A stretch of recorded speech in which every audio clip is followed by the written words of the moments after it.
Boa tarde, estou na felicidade imensa de estar aqui hoje.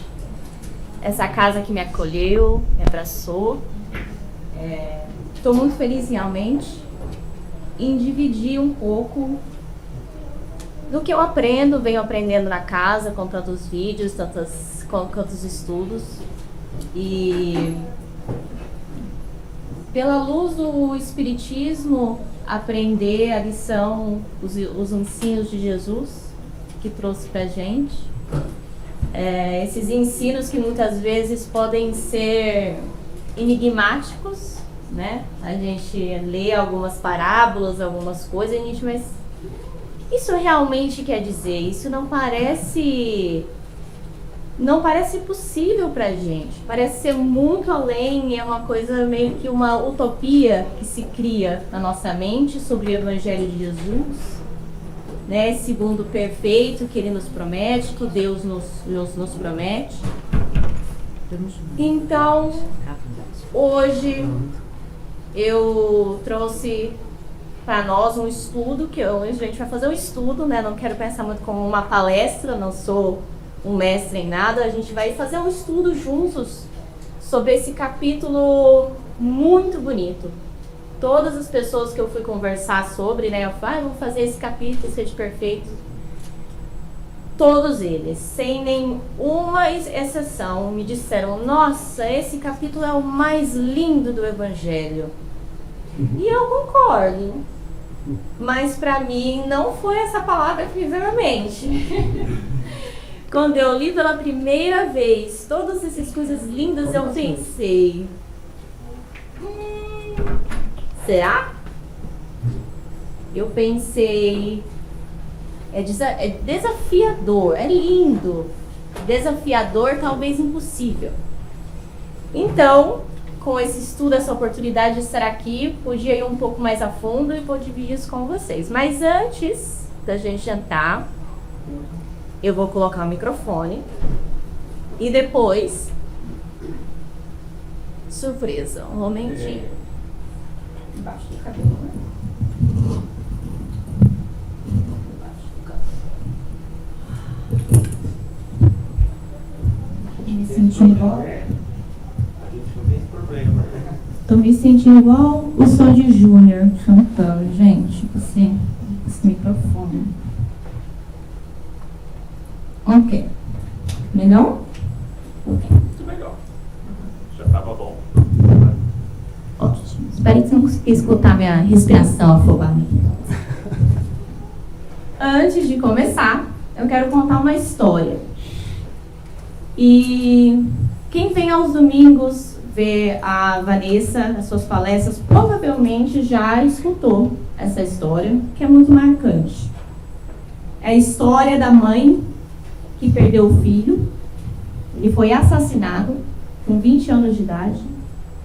Foi assassinado por um outro menino, uma criança de 20 anos de idade também, com um tiro. Estavam num bar, em algum lugar, tiveram alguma discussão. E esse moço, essa criança de 20 anos, atirou no filho dela e ele morreu. A gente espera o quê? Né?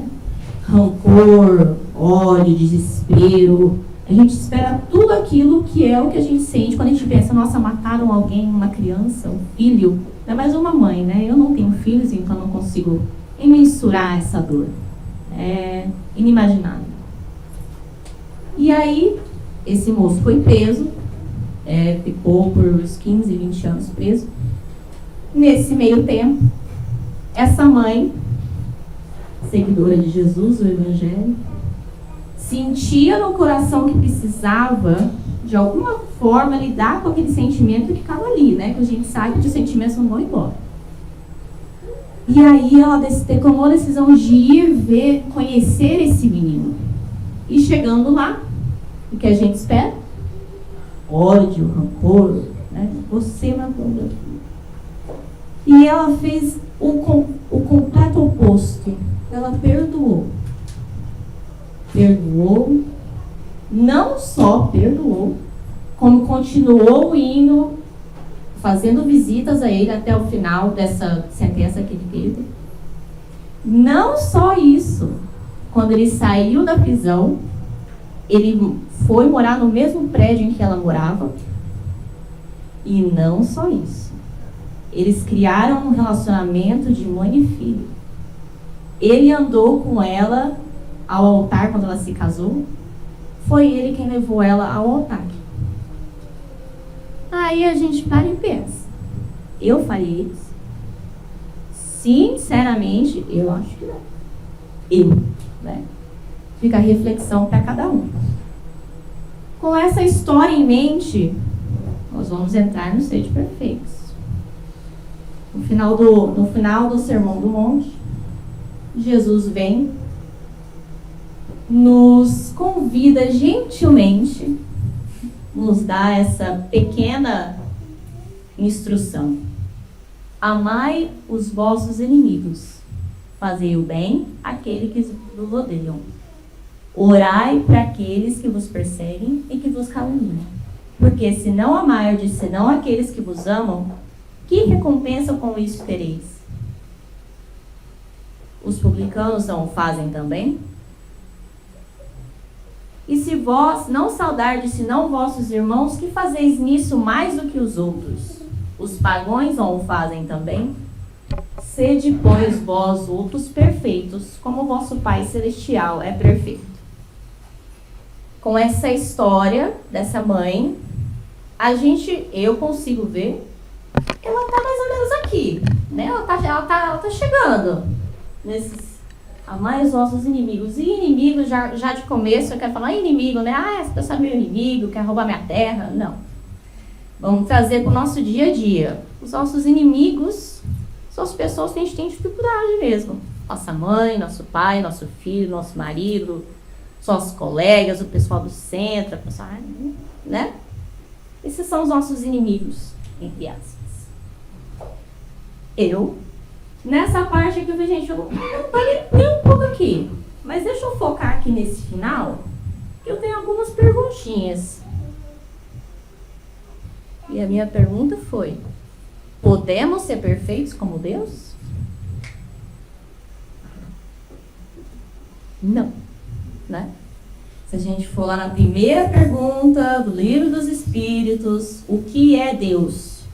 Deus é a inteligência suprema, a causa primária de todas as coisas. A gente não pode criar nada. A gente não é a inteligência suprema. Então, não tem como ser perfeito com Deus. Meu próximo questionamento.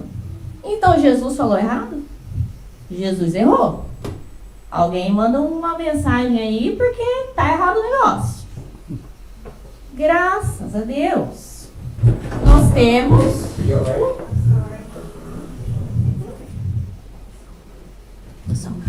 Você tá bem? Certeza? Ok.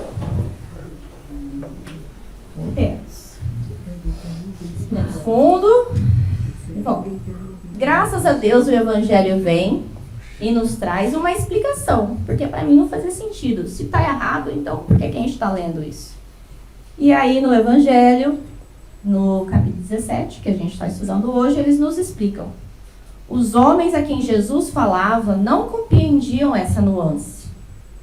Pelo que ele se limitou a eles a apresentar um modelo e a dizer-lhes que se esforçassem pelo alcançar. Devem entender-se no sentido de perfeição relativa, a de que a humanidade é suscetível e que é a mais próxima da divindade. Então a gente entende, como a gente já estudou aqui muitas vezes, que Jesus usava parábolas e a linguagem dele para aquele tempo. Então a gente não pode trazer para 2026 e tentar fazer sentido disso, porque a gente sabe que acaba virando, né, uma coisa meio fanática às vezes, e a gente perde o sentido da coisa e realmente não consegue internalizar o que ele está trazendo para a gente. Então eles nos explicam, era só uma linguagem que ele usou para que essas pessoas daquela época pudessem entender, e que era uma perfeição relativa que a gente pode alcançar aqui nesse mundo de prova e expiações em que a gente se encontra. Dizendo isso, qual é o modelo que a gente, né, seguir? Qual é o modelo que a gente usa para essa perfeição? Jesus. Jesus, o nosso mestre, criador do nosso universo, o nosso modelo, o nosso guia, é ele que a gente usa e não Deus. Então, só para o meu desencargo de consciência entender isso, para eu realmente conseguir, né, internalizar. Seguindo, e aí a gente se questiona, ok, sede perfeitos. O que é ser perfeito? Quais são os parâmetros? Eu sou o tipo de pessoa que gosto de checklist. Eu quero indicações, eu quero passo a passo para saber onde é que eu estou indo, onde é que eu vou, para não estar fazendo coisa assim que nem uma doida. O que é que eu tenho que fazer? E aí a gente vai continuando. Em que consiste essa perfeição? Eles questionam, né? Jesus o disse: amar os inimigos, fazer o bem àqueles que nos odeiam, orar por aqueles que nos perseguem. Ele mostra assim que a essência da perfeição é a caridade em sua mais larga acepção, porque ela implica a prática de todas as outras virtudes. Ok? Então aí a gente já tem um ponto a chegar, já tem uma direção. Como é que eu posso ser perfeito? O caminho é a caridade. E a minha próxima pergunta foi: o que é a caridade? Né? A caridade, desde sempre, desde que eu me entendo por gente, a caridade para mim era dinheiro. Né? A gente dá o dinheiro, a gente ajuda. Essa é a caridade que vemos, o mais usual. Mas aí, o Espiritismo, lindamente, Jesus, lindamente nos diz: caridade é amor em ação. O que é o amor em ação? É pergunta atrás de perguntas. Amigos, de 1000 maneiras se faz a caridade. Podeis fazê-la por pensamentos, por palavras e por ações. Então aí já tira toda essa, eu não posso fazer caridade porque eu não tenho dinheiro. Não tem como. Como é que eu vou fazer caridade? Não estou conseguindo pagar nem minha conta de luz.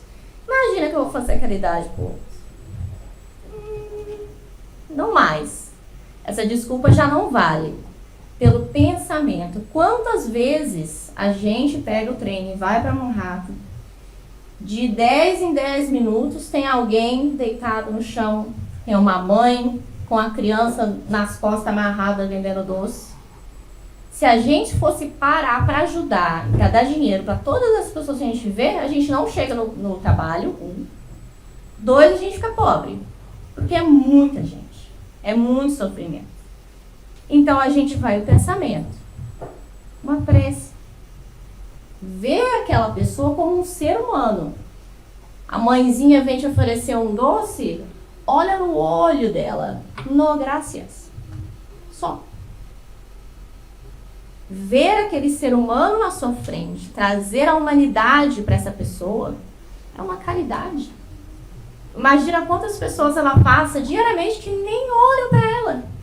Tratam ela como um lixo. Essa é a caridade. Com as palavras. Falar, eu tô aqui. Né? Não, você não tá sozinho, eu te entendo. Não tentar arrumar as pessoas. Normalmente a gente tenta arrumar as pessoas, né? A gente acha um problema, não deixa eu ver como é que eu vou arrumar. Eu faço isso. Minha mãe vem falar comigo, fala dos problemas, aí eu fico... Automaticamente eu já ligo o meu... Como é que eu vou arrumar ela? Como é que eu vou fazer ela ficar bem? Esse não é o meu trabalho. Esse não é o nosso trabalho, é arrumar o outro. Nosso trabalho é arrumar a gente. Esse aí a gente vai ver mais pra frente que é o nosso trabalho real. O outro, a gente deixa pro outro, a gente se faz presente. E muitas vezes a não palavra. Zé, chora, igual lembrei da história do Chico, né? Famosa. Que a mãe que chegou, perdeu o filho.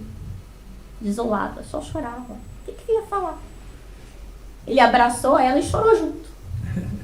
15 minutos, 20 minutos. Os dois choraram juntos. Agora imagina o amor que essa mulher sentiu de não ficar sozinha.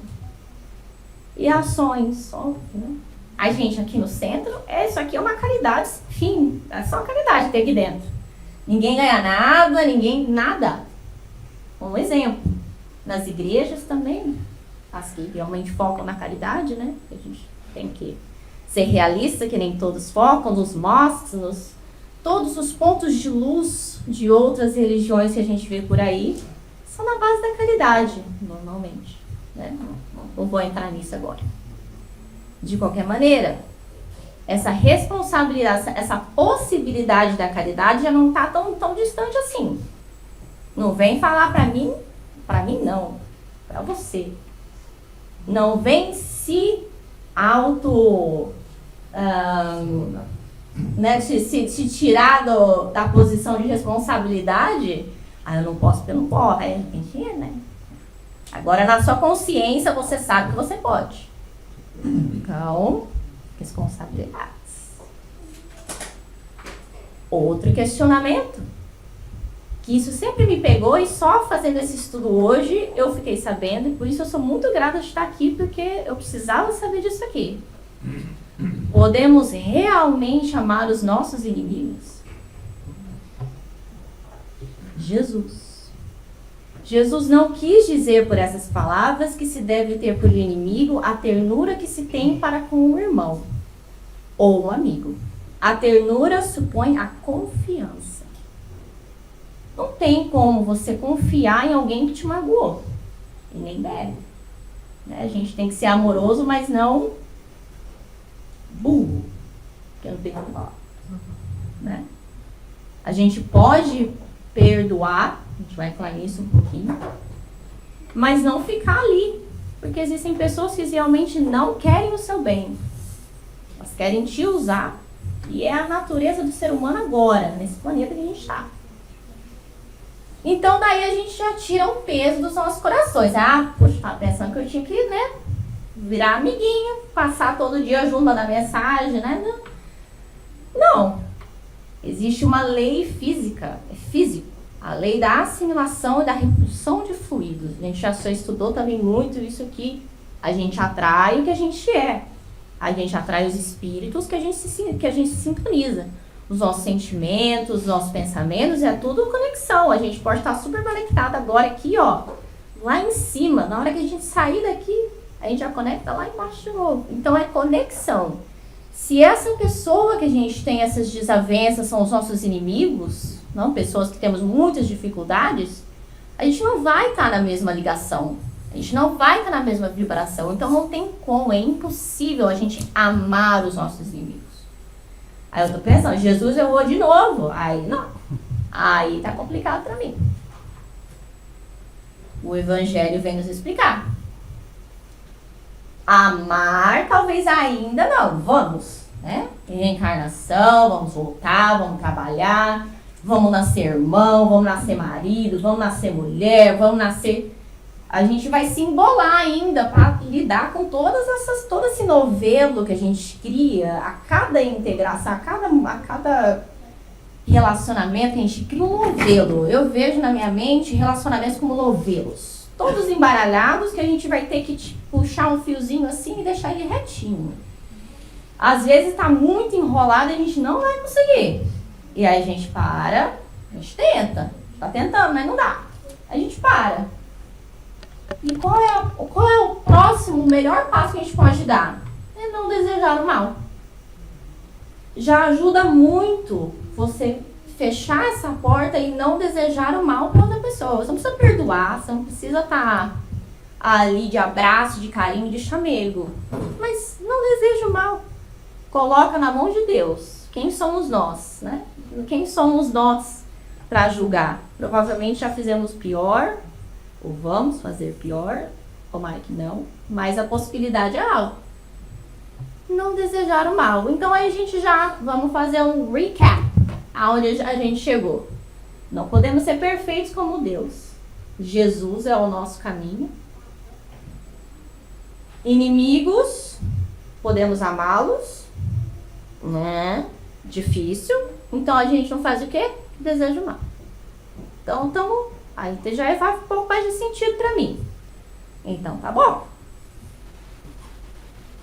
Aí, eu trago a Joana de Ângeles para nos explicar o que esse ódio, esse mal, esse rancor faz em nós fisicamente. Porque, venhamos e convenhamos, às vezes as coisas ficam muito no etéreo, ficam muito no metafísico. A gente tem que trazer para o nosso corpo, que é o que a gente entende e sente. E só aí a gente vai conseguir ir integrando essas coisas no nosso entendimento e sentindo e fazendo mudanças. Então ela nos traz o ódio, o ressentimento, o medo, os ciúmes, o remorso, tudo isso que a gente vai guardando afetam poderosamente o organismo, embora a sua procedência é emocional. As altas cargas vibratórias danosas atiram pela mente no sistema nervoso central e irão afetar o sistema circulatório com resultados negativos para o sistema respiratório, ao tempo que as glândulas endócrinas serão prejudicadas pela energia captada, encaminhando-as ao sistema imunológico que se desestrutura. Grande número de enfermidades orgânicas e transtornos psicológicos procedem dos sentimentos articulados. A primeira coisa que eu penso é doença autoimune. Eu conheço algumas pessoas que têm. E aí eu não quero ser a doida evangelizadora e falar, ai minha filha, você tem que rezar, né? Você tem que fazer a sua reforma íntima, né? Isso aí é tudo. Não vou pegar, porque isso, as pessoas em que a gente tem que ter um bom senso com quem a gente fala, né? E o que elas conseguem entender, e para não minimizar a dor do outro. Né? A gente tem que ter essa sensibilidade. Mas entender que muitos, se não até o Dr. Fritz, que veio aqui algumas vezes, outros palestrantes também nos trouxeram sobre essas doenças do pensamento, espiritual. Tudo começa aqui. Tudo começa no nosso perispírito. Depois que está ali no nosso perispírito, que a gente não cuida, que a gente não olha, que a gente coloca para baixo do tapete, só depois disso vai se manifestar no corpo. E aí já é uma manifestação, não tem muito o que fazer, a não ser o quê? A reforma íntima. Estar consciente, entender tudo isso, ser sincero, porque a gente é anjo, né? Eu não faço nada, foi ele que fez. Ele me tratou mal, ele não me ligou, ele não gosta de mim, ele poderia ter falado diferente. Tudo ele, tudo ela, tudo usou. E eu? O que eu fiz? Né? Você aponta 2 dedos para frente e 3 para você. Igual Jesus disse, é mais fácil ver o cisco no olho do que o travão, né? Porque é essa, né? A trava no seu próprio olho. É muito fácil. E enquanto a gente não sabe que existe um problema, não tem como arrumar o problema. É ilógico. Como é que eu vou arrumar uma coisa que eu nem sei que eu tenho? Não faz sentido. Então, se a gente tem essa imagem real do nosso corpo, que é que trabalha, que tem isso aqui realmente acontece, a gente pode estar consciente e sentindo ódio, sentindo remorso, sentindo tudo aquilo, opa, olha os meus endócrinos passando todas essas coisas pro meu pulmão e blá, blá, blá. Quiser tirar uma foto para depois lembrar. Porque é muita coisa. Mas só a ideia de que tudo isso afeta o nosso corpo físico já nos puxa para uma mudança. Não é mais no etéreo, né? Não é mais no metafísico. É real. Então, só um adendo. Tem uma pergunta. Sim. Quando, por exemplo, eu estou entre um irmão transgressor e eu já perdoei esse irmão, mas eu quero aprender a navegar entre eles, ele ou ela, cautelosamente. Quais seriam algumas atitudes que você tomaria, tá vendo isso? Sabe, que você tem que estar entre esse irmão e como que você faria? É a minha pergunta. Estar alerta. Estar alerta. Estar consciente de quem essa pessoa é, o que ela fez, o que ela pode fazer, agir da melhor maneira que você puder. Todos os ensinamentos que você consegue, que você já teve até agora, que você sabe, colocar em prática, mas sabendo, tendo consciência de que talvez essa pessoa não esteja nesse mesmo lugar que você.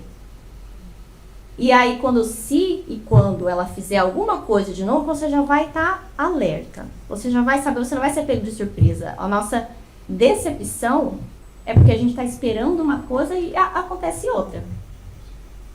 Então, se a gente sabe que pode acontecer, a gente já não vai se decepcionar. A gente vai ser, eu sabia.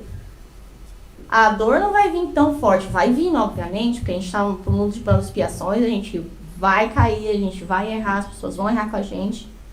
Mas se a gente está consciente e as nossas expectativas estão alinhadas com o que é possível, com o que não é possível, a dor é menor.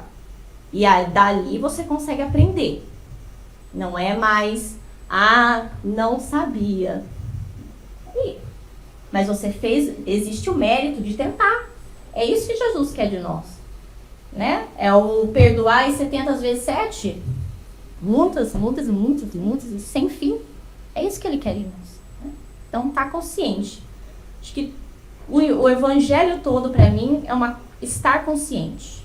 É o que eles nos pedem. Nada mais. Tá consciente do que é possível, do que não é possível, do que a gente pode, do que a gente não pode. Do que os outros podem, do que os outros não podem. Né? Yeah.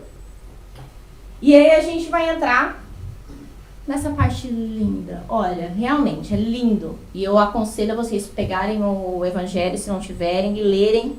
Porque tem uns 20 parágrafos. Eu peguei só alguns, porque tem muita coisa. Meu Deus.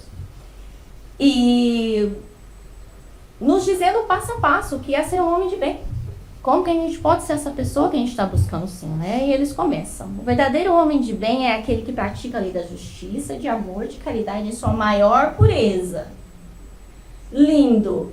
Maior pureza complicou. Que a gente pratica caridade, mas a gente vive num mundo condicional. Né? O amor é condicional. O amor incondicional só de mãe. E às vezes nem isso. Né? Em algumas situações. Então, isso já é um pouco... De novo, vamos sair da utopia e vamos trazer para agora. O que é possível? Tentar ser justo, buscar amar, fazer a caridade. Presta atenção nessa palavra caridade. Ela vai aparecer muitas e muitas vezes aqui. Eles continuam. Se interroga a consciência sobre seus próprios atos. Pergunta a si mesmo se não violou essa lei. Se não fez o mal, se fez todo o bem que podia, se negligenciou voluntariamente uma ocasião de ser útil. Então, além de você não fazer o mal, né? Se você fez todo o bem que podia. Então, não é só não fazer o mal, é fazer o bem. Se você está inerte, você não fazer nada, você não estou fazendo mal, mas você também não está fazendo nada. Você está parado. Então, ele nos chama ao movimento, nos chama a crescer, nos chama a nos tirar dessa inércia, dessa mesmice que a gente vive. É muito difícil fazer a caridade. Meu Deus do céu, olha, eu tô lutando há uns meses para eu poder ir no sábado de manhã com a Vanessa distribuir comida no Harlem. Tô há meses, ela foi, eu vi ela, falei, Jesus, então nada, deveria ter ido. Eu tô há meses. É difícil a gente sair da nossa zona de conforto. É difícil. Não é fácil, gente. Não é fácil mesmo. E mais importante que isso, essa parte pra mim é se interroga a consciência sobre os seus próprios atos. Quem faz isso? Todo dia. Eu não vou falar que eu faço não, mas eu tento. É muito difícil. E é desconfortável você fazer esse pequeno journal, né? Onde eu estudei, os vídeos que eu vi, todos falam, né? Faz um journal, escreve o que eu fiz, o que eu poderia ter feito melhor. Aí me vem o Santo Agostinho e Benjamin Franklin. Eles faziam esse journal todo dia. Eles literalmente faziam todo dia. O que eu fiz de bom, o que eu fiz de ruim e o que eu poderia ter feito melhor. Todo dia. Eu tentei, não deu muito certo não, mas eu tento. E aí, eu queria dividir com vocês uma música da evangelização linda, que nos traz, assim, todo dia eu lembro dela. Todo dia não vou mentir. Quase todo dia eu lembro dela. E que me leva a essa reflexão. Eu vou tocar 1 minuto e meio. Eu só quero, depois eu quero fixar 3 frases que ela diz, que pode nos ajudar nessa reflexão diária, né?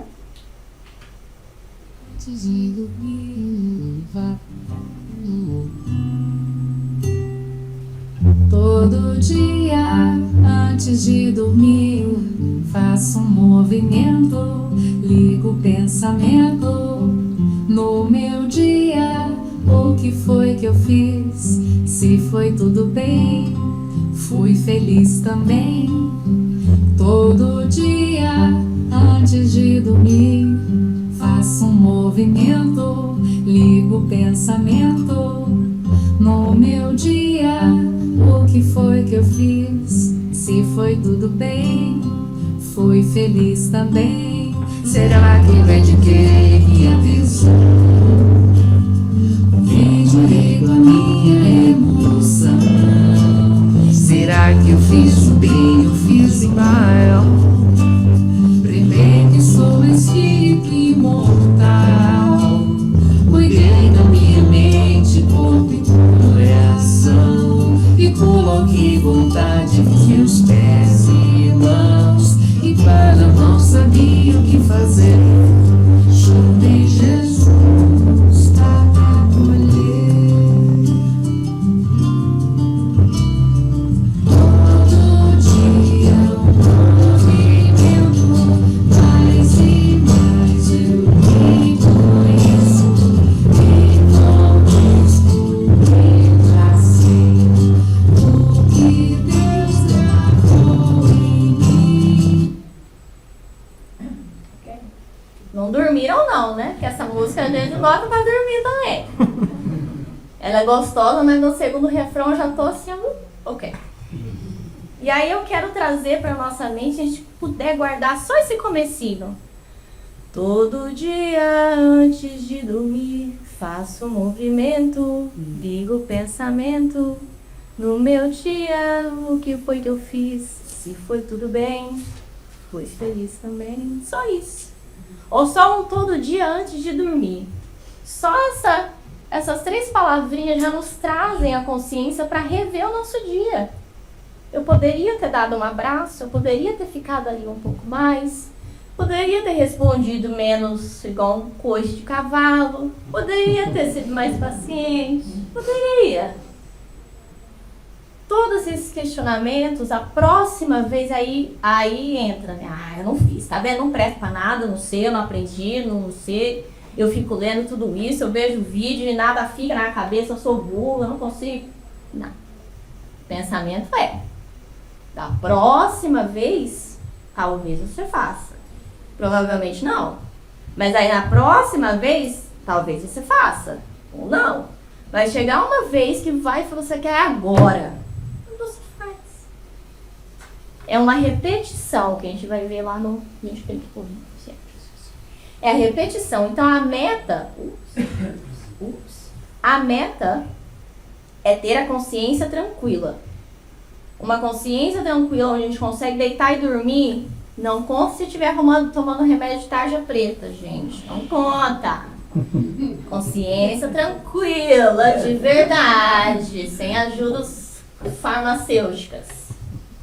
A ciência nos traz, a psicologia, os estudos que nos mostram que quando a gente tira da nossa mente o que a gente está ruminando, não é que vai sumir o problema, mas a gente vai primeiro conseguir visualizar o problema, que já se torna real, que já não é mais uma coisa imaginada, ou uma coisa que a gente nem presta atenção, né? Porque a gente foge, a gente não quer ver.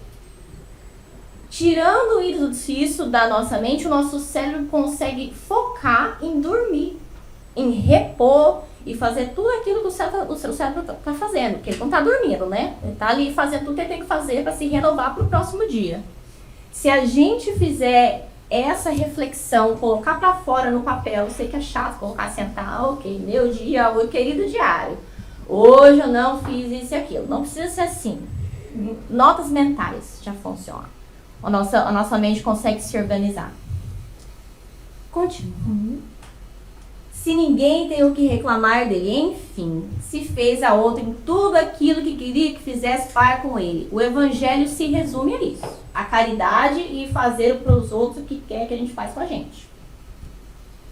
Recentemente mudaram um pouco, né? Faça com os outros aquilo que você quer, que ele quer que faça para ele, né? Porque ele quer uma coisa específica. Mas a gente não consegue ler mentes. A gente não sabe o que o outro quer exatamente. Isso aí não tem como. Então a gente faz o nosso melhor. A gente faz aquilo que... Será que eu gostaria que alguém estivesse comigo? Será que eu gostaria que alguém me perdoasse? Será que eu gostaria que alguém me entendesse que eu fiz isso em um momento de dificuldade, um momento que eu não estava pensando, que eu estava sofrendo? Será que eu não ia querer esse olhar de indulgência, de paciência, de tolerância? Ter esse pensamento não é fácil. Você pensa, mas ele sabia. Você não sabe.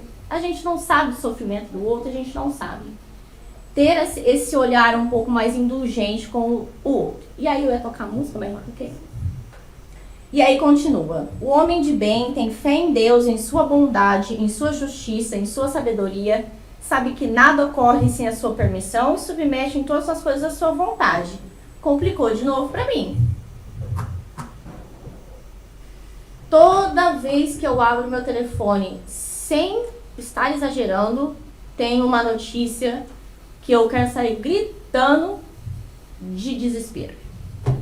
Toda vez. Se eu pegar um telefone agora, eu vou abrir. Não sei o que lá, não teve plano de paz. Não sei o que lá, feminicídio. Não sei o que lá, a criança foi estuprada. Eu não sei. Não existe um momento que a gente não vê isso.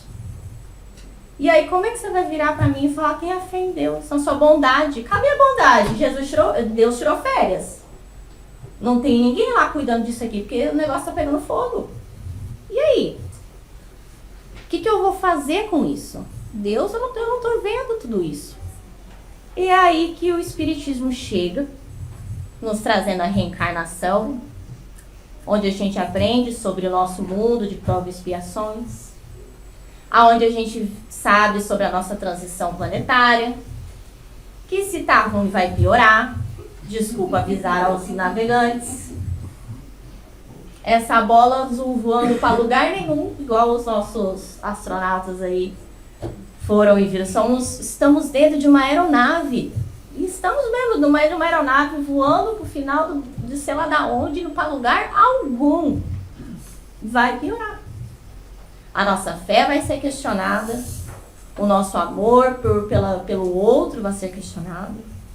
A solidão vai bater na nossa porta tão forte que a gente não vai saber para onde correr.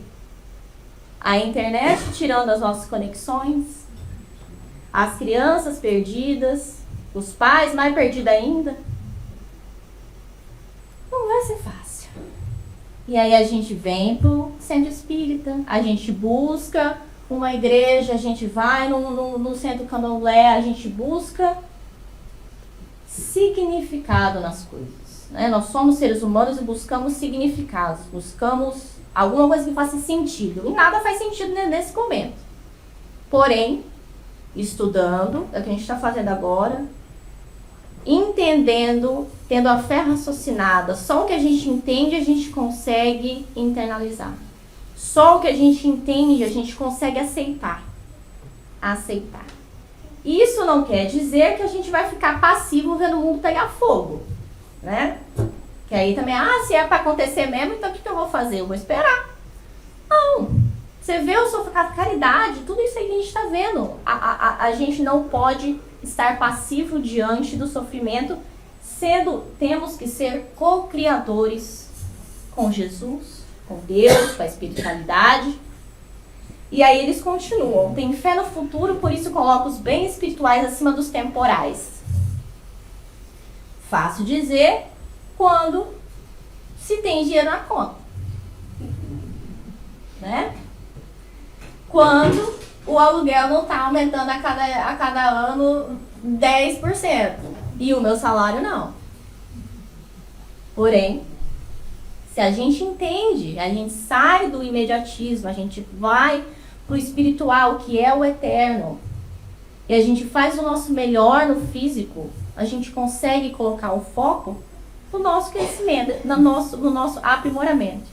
E sabe que todas as vicissitudes da vida, todas as dores, todas as decepções são provas ou expiações, e as aceita sem murmurar. Aí complicou de novo. Sem murmurar é o nosso passatempo. Reclamar. Você vai tirar isso de mim? Eu não posso nem reclamar mais, Senhor Jesus. Por isso que eu digo, é o que vamos chegar a ser, não é o que somos agora. A gente precisa dividir, a gente precisa ir para terapia, a gente precisa reclamar. A gente não entende, de novo, a gente só consegue passar o que a gente entende. Quando a gente está vivendo a dor, a gente não vai entender. Você pode vir aqui me recitar o evangelho inteiro. Jesus vai descer. Não, até se Jesus descer e dar um abraço, eu acho que ok. Mas você vai me explicar o evangelho inteiro. E eu vou falar, você tá doendo? E aí, o que eu faço com isso? Mas a gente sabe que a gente vai chegar. Somos deuses, né? Com Deus minúsculo, como Jesus nos falou. Podemos fazer o que Jesus fez muito mais. Ainda não. E aí eu queria dividir esse poema lindo. Se a aprovação te busca, não desanimes. Segue. Ninguém te estrague o dom de renovar a vida. Todos vivem na terra com lições e provas. Pelas próprias tendências saberás por que sofres. Nossa maior luta será sempre em nós mesmos. Segue e confia em Deus, Deus te orientará. Lindo, mas o que eu quero focar é: ninguém te estrague o dom de renovar a vida. Sois deuses. A centelha divina está dentro de você. Não se diminua. Não se ache o mosquito do cocô do cavalo do bandido, porque você não é. Vós sois deuses. Haja como tal. Tá ruim o dia, tá ruim, tá terrível, quero dormir. Dorme, acorda e vai de novo. Vós sois deuses. Isso aqui não é brincadeira não, minha gente. Isso é real. Ninguém veio ao mundo a passeio, a gente tá aqui para trabalho. É difícil, eu não aguento mais. Você quer esperando o quê? Vacation, né? Aqui não. Daqui a um tempo, talvez. E também quero... Pelas próprias tendências saberás porque sofres. Antigamente eu era doida para saber o que eu fiz na minha outra vida. Nossa, eu quero entender. Eu quero saber porque alguma coisa deve ter sido, porque essa aqui não tá certa não. Aí quando a gente vê realmente, começa a olhar o que eu fiz, melhor não. Essa é a nossa melhor versão. Imagina as outras. Deixa quieto, né? Hashtag deixa quieto. Volta.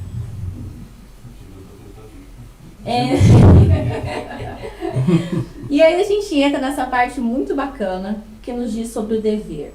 O nosso dever enquanto seres humanos, enquanto centelha divina, enquanto espíritos imortais, enquanto seres que têm um futuro inimaginável de lindo. Qual é o nosso dever? É a obrigação moral diante de si mesmo primeiro e dos outros em seguida. É a obrigação moral de quê? Da reforma íntima. A gente veio aqui para esse é o plano. Talvez a gente não tenha os detalhes do plano, né? O que eu vim, qual que é, o que eu vim trabalhar, com quem que eu vim casar. A gente não vai saber exatamente, assim. A gente vai e finge, não tá muito bem, falar acho que tá seguindo certo, não. Mas vou. Mas o ponto, assim como a caridade, é a nossa reforma íntima. É o nosso crescimento. É buscar ser melhor do que a gente foi há muitas e muitas e muitas vidas atrás. E aí eles nos dizem, na ordem dos sentimentos, o dever é muito difícil de ser cumprido, porque se acha em antagonismo com as seduções do interesse e do coração. Suas vitórias não têm testemunho e suas derrotas não têm repressão. Ou seja, ninguém vem te salvar e ninguém está de olho em você. É você e você. Então fica fácil e fica difícil. Por quê?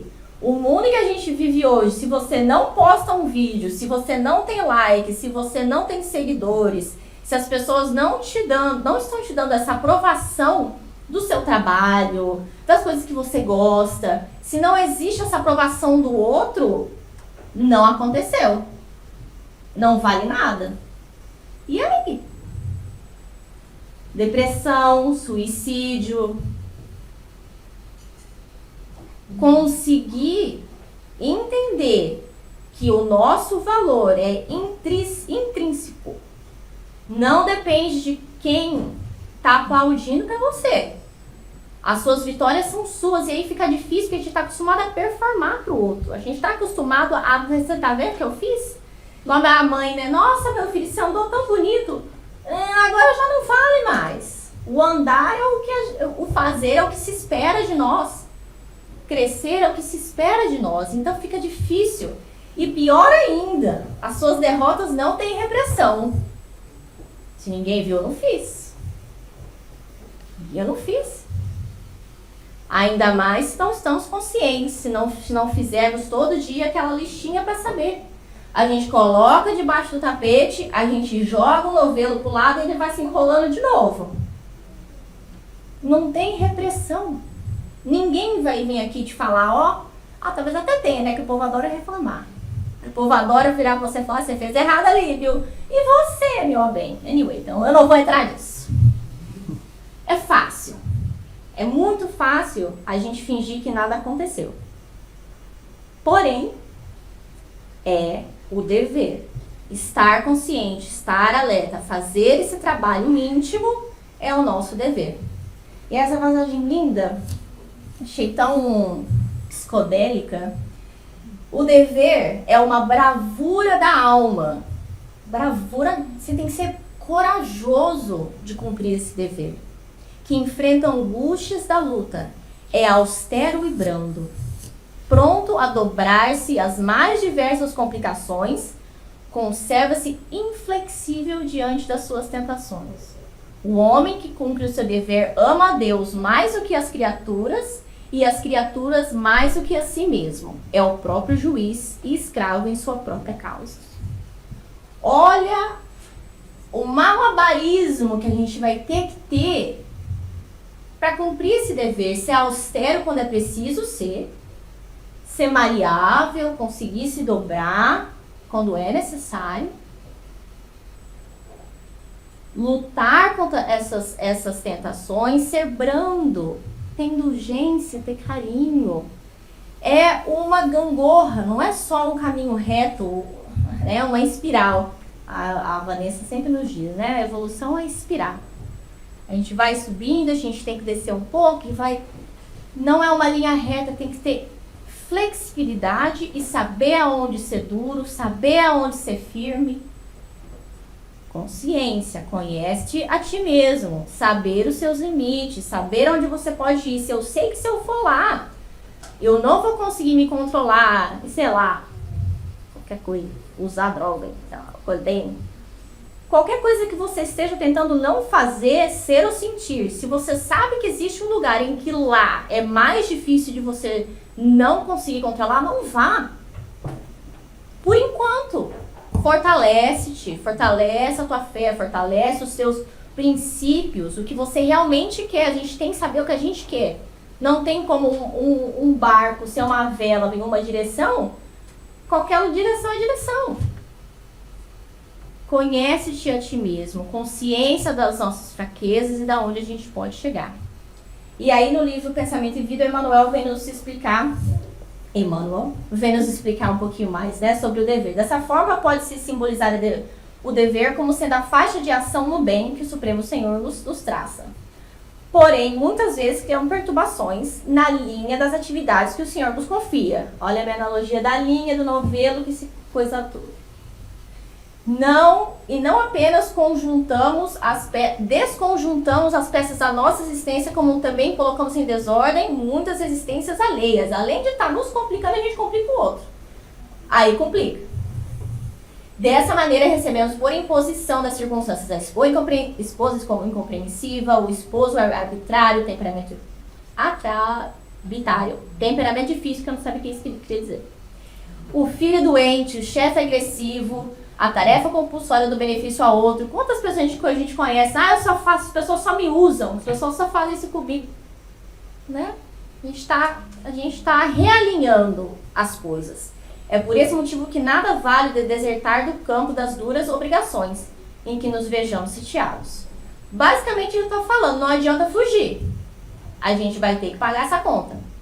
É como você ter algum business, você está fazendo as contas, o que eu gastei, o que eu não gastei. A conta tem que fechar em algum momento. Talvez não seja agora, se está muito pesado. E eu quero frisar muito bem isso aqui, eu não faço apologia ao sofrimento. Não estou falando para ficar no lugar de sofrimento, de abuso, que as pessoas te usam, um relacionamento amoroso, familiar, de amigos. Não é isso que eu estou dizendo.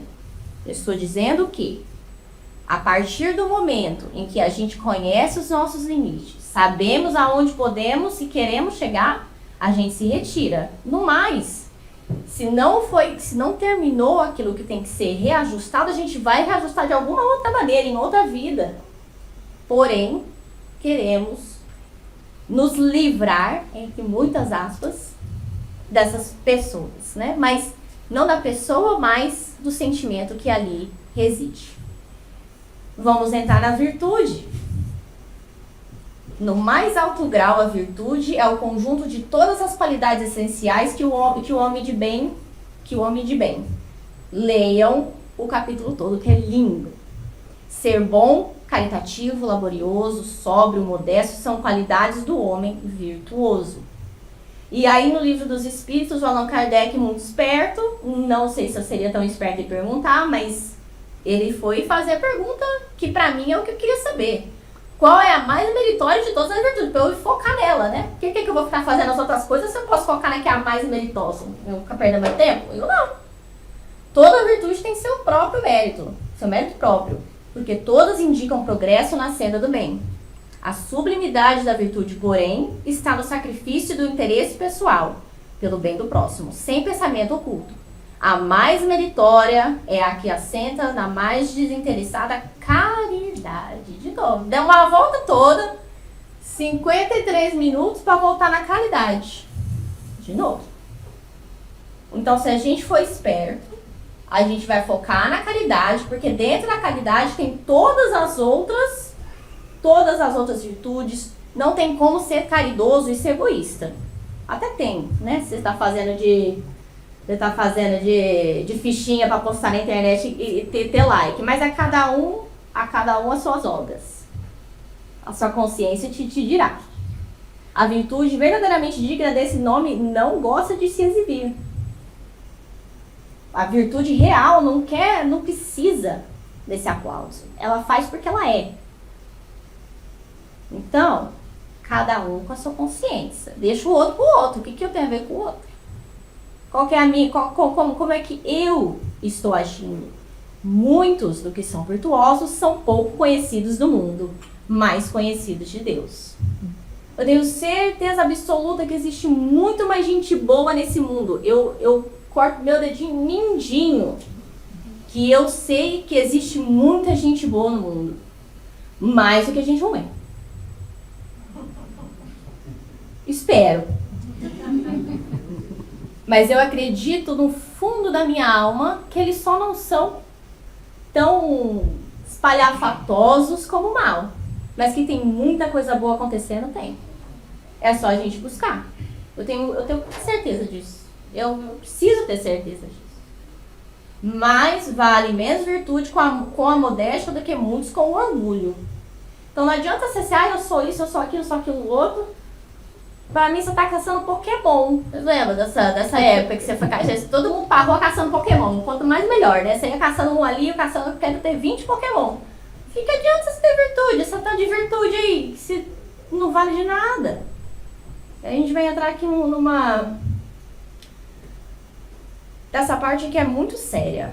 A virtude não é para ostentação, é para uso comum. É falsa a virtude que aparece para os de fora e não se verifica para os familiares. Quantos homens, mulheres, pessoas que cometem o feminicídio, o estupro de crianças, todas as barbaridades que a gente vê, e para todo mundo lá fora é um anjo. É famoso, a carreira boa, juiz, pai. Não adianta de nada, nada, nada, nada, nada. E eu amo tanto o Espiritismo por causa disso. Essa aqui é a minha declaração de amor para o Espiritismo. Eles nos dão o passo a passo. É isso que eu gosto. E como é que eu vou solidificar a virtude? Se eu foquei na caridade aqui, eu sou esperta, eu quero focar na caridade. Como a técnica para solidificar qualquer virtude é? O povo devia estar tirando foto aí, porque tem que saber. Aprendê-la, analisá-la. É o que a gente está fazendo hoje. Juntos. A gente está sabendo que existe, né? Que tá aí, a gente já sabia, eu acho. Somos frequentadores espíritas, né? Buscando, analisando, né? Descinchando, e deveria ser descinchada mais ainda, cada um no seu estudo, para poder fazer mais sentido. E repeti-la nas atividades práticas do cotidiano. Aí agora eu vou entrar com a analogia de treino, porque eu gosto de treinar, né? Eu faço musculação. É igual treino.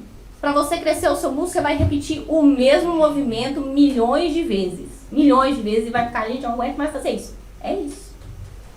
Repetir, repetir, repetir e aumentar o peso. Eu acho que eu nunca escutei isso. Deve ter escutado, mas não lembro. Aumentar o peso. Não adianta só você repetir a mesma coisa. Você tem que aumentar o peso, a carga, para o seu músculo crescer. Na vida é a mesma coisa. A gente faz uma coisa e aí vai aumentar o peso. Vai aumentar a carga, o problema vai ficar maior, o negócio vai ficar pesado. E aí você vai passar, aí você vai ficar forte, aí vai aumentar de novo. Aí daqui a pouco você está pedindo ajuda a Jesus, porque você deveria fazer. E assim vai. E só vai aumentando a carga. De novo, ajustar expectativas, saber o que é esperado, que é para ninguém dizer que você não foi avisado. E aqui eu queria trazer um visual. Esses são os neurônios no nosso cérebro, tentando fazer novas conexões. As nossas atitudes, elas só acontecem quando existe o caminho neural para isso acontecer.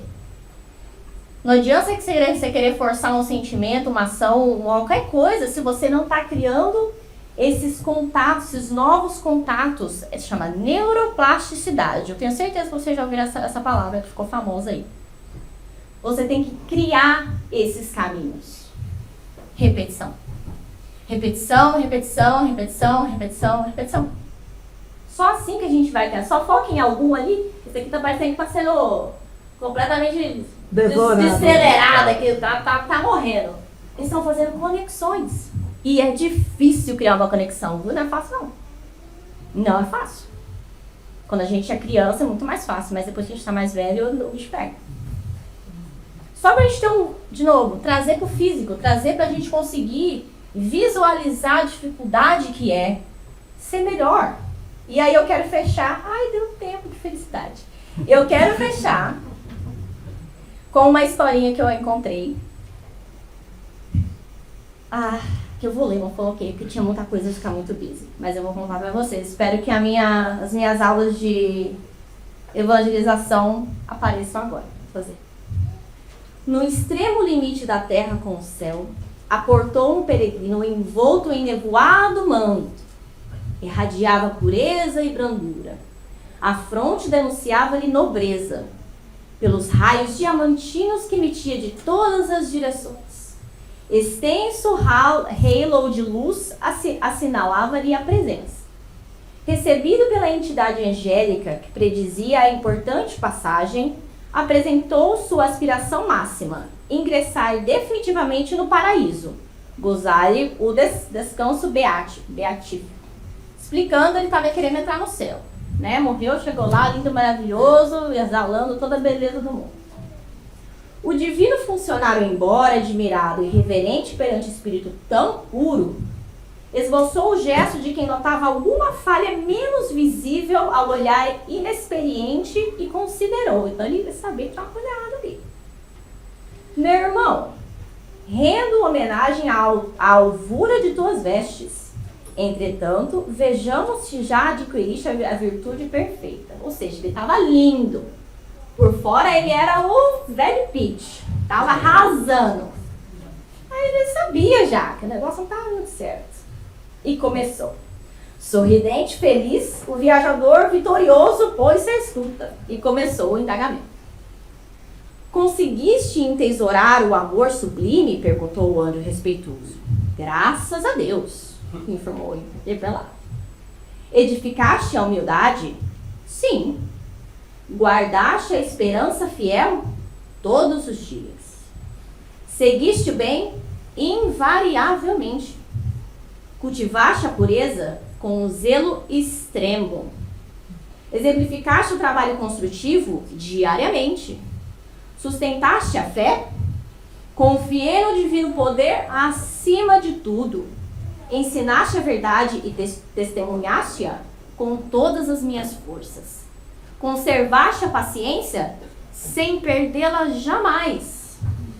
Combateste os vícios em ti mesmo, tais como a vaidade, o orgulho, o egoísmo, o ciúme, esmeradamente.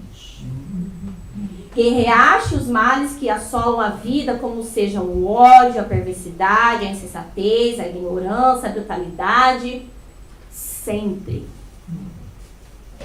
O anjo interrompeu-se, refletiu longos minutos, como se estivesse em face de grave enigma e indagou. Meu amigo, já trabalhaste no inferno?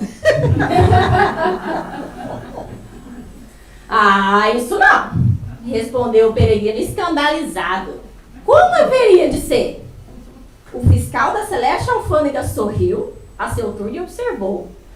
Falta-lhe semelhante realização para subir ao alto. Ah, que contrassenso! Aventurou o interessado. Como servir entre gênios satânicos, de olhos conturbados pela permanente malícia, de ouvidos atormentados pela gritaria, de mãos atadas pelos impedimentos do mal soberano, de pés cambaleantes sobre o terreno inseguro, com todas as potências das almas perturbadas pelas tentações? Sim, meu amigo. O bem é para salvar o bem. O amor foi criado para que amemos. A sabedoria se destina em primeiro lugar ao ignorante. O amor, a maior missão da virtude é eliminar o vício e amparar o viciado. Por isso mesmo o céu não perde de vista o inferno. E perante o assombro do ouvinte, rematou. Torna a terra. Desce ao inferno que o homem criou e serve ao Senhor Supremo. Voltando depois, então, cogitaremos da travessia. Lembra-te de que o Sol, situado cerca de 150 milhões de quilômetros além do teu mundo, lança raios luminosos e salvadores ao mais fundo abismo planetário.